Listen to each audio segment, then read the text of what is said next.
Mummy is a tragic love story where the High Priest Imhotep fell head over heels for the Pharaoh's daughter. The face of a man who got it wrong. That's right. Editor Chris here, just to let you know, it wasn't the Pharaoh's daughter. It was the Pharaoh's mistress. Even more controversy. But the mean old Pharaoh was like, "No mate, you ain't banging my daughter," and decides to punish him the only way he knows how.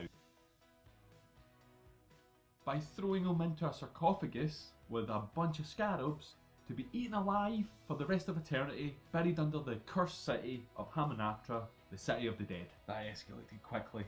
A few thousand years later, Evie, a plucky librarian played by Rachel Weisz, is given a map to Hamunaptra by her brother Jonathan, played by John Hannah. They go on to recruit a rapscallion and Rick O'Connell, played by the wonderful Brendan Fraser, who's actually been to Hamunaptra. Our band of merry adventurers go on their way to find Hamunaptra. On their way, they encounter another group of treasure hunters who are also looking for the cursed city. God is meant to have hundreds of treasure in it. Between the two groups, a series of unfortunate events end up happening at Hamunaptra that awakens Imhotep, played by Andro Foslo. But after seeing our Evie, the big man Imhotep realises, you, my dear, are going to be my sacrifice to bring back my beloved from before. What was the name of her? What was her name? I'm not going to Google it.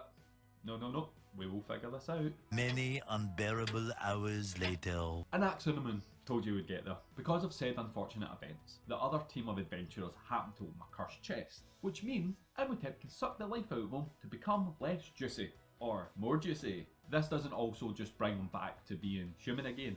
It actually means that he's got more power, and he's immortal, and he can control the plagues of Egypt, and he's destined to put the world into darkness. This curse that was put on Imhotep for banging the Pharaoh's daughter is slowly but surely not sounding like a curse for Imhotep, but a curse for the rest of us. Someone needs to go talk to the curse makers and be like, mate, the sarcophagus full of scarabs is enough. Like, chill, it's not everybody else's fault. Because of this, the group must go stop the big bad evil mummy wizard, and hijinks ensue. Big battles, blah blah blah, yada yada yada. I'm not going to tell you the whole story. The Mummy is such a late 90s adventure movie. It is just fun. It doesn't try to say anything. It just is a film about escapism. You jump into this world and you forget your problems. The reason it's so good is it hits the right tone. It's a very fun, sarcastic film. Sorry, didn't mean to scare you. The only thing that scares me, Mr. O'Connell, are your manners. With just enough slapstick to keep you giggling all the way through. But there's enough serious tones through it and risks, and it does this by being kinda horrific at times. They really lean into Imhotep's bad guy character as a horror villain. He's grotesque at the beginning, he's got crazy powers, and they don't shy away from that kind of style of practical effects. And it's great. The story of the Mummy is pretty simple, and I like that. I feel like sometimes overcomplicating stories really ruin a film. Like, I don't need this extra bit over here to do this extra bit over here. It's like, just give me heroes go on an adventure, things happen in that adventure, things get bad, they come up with a resolution, good guys win. I like it because it means I can get invested in the world instead of being like, what was they doing over there? Oh, so that means this to this. I don't need that, especially for a movie like this. Keep it simple, stupid was a phrase I learned recently.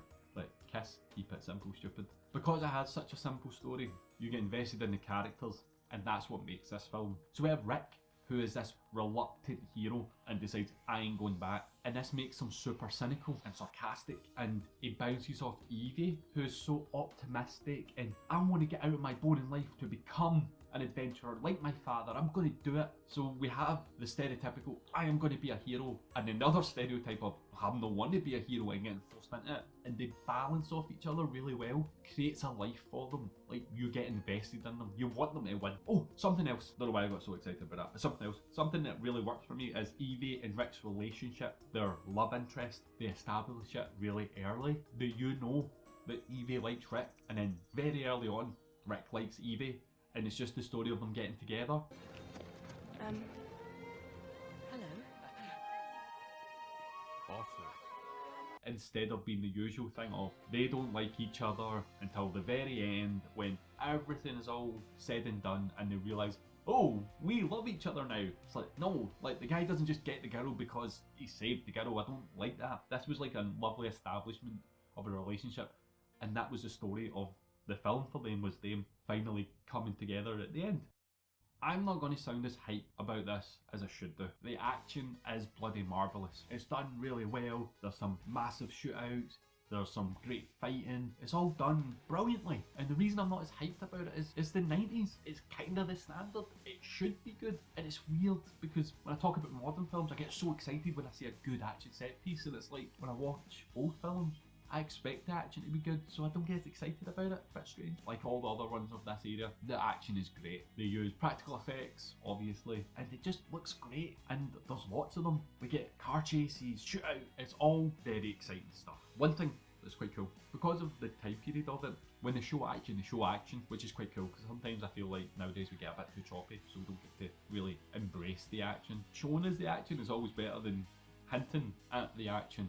Last thing I want to bring up is the setting. It was done in the 1920s, which is such a good idea because it's the height of treasure hunt. It's the height of, if you're willing to put your life on the line, you might find your fortune and make a name for yourself.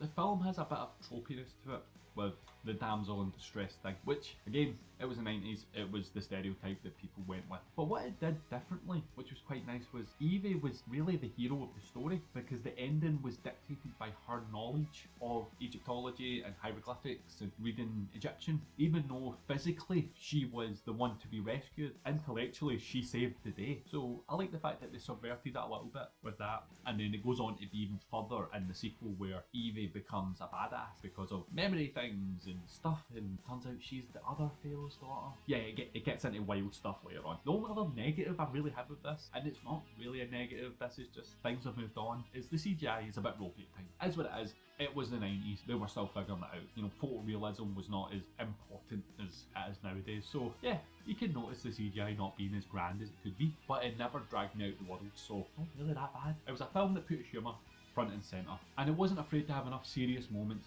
to have you scared of the villain and rooting for the heroes. And for me, it stands the test of time as one of the best adventure films ever made. So let's be honest, it's heavily influenced by Indiana Jones, but that's okay. You're allowed to be influenced by other work, and it's different enough to be its own thing. When you talk about the two, there's Indiana Jones and there's The Mummy. That brings up a question: who done it better, Raiders of the Lost Ark or The Mummy? The reason we're not talking about the sequels is because Indiana Jones got progressively better, whereas the Mummy didn't. So let's not put that in the conversation. Let me know in the comments what you think. What one did it better? Before I go, I changed my format for this one quite a bit, where instead of having a script, I wrote notes, and I don't know how this is going to turn out. Let me know how you think of it. Is it better this way? Is it better the other way? Don't forget, give the channel a subscribe, leave us a comment, drop a like and all that, yada yada yada, blah blah blah blah. Till next time, catchies.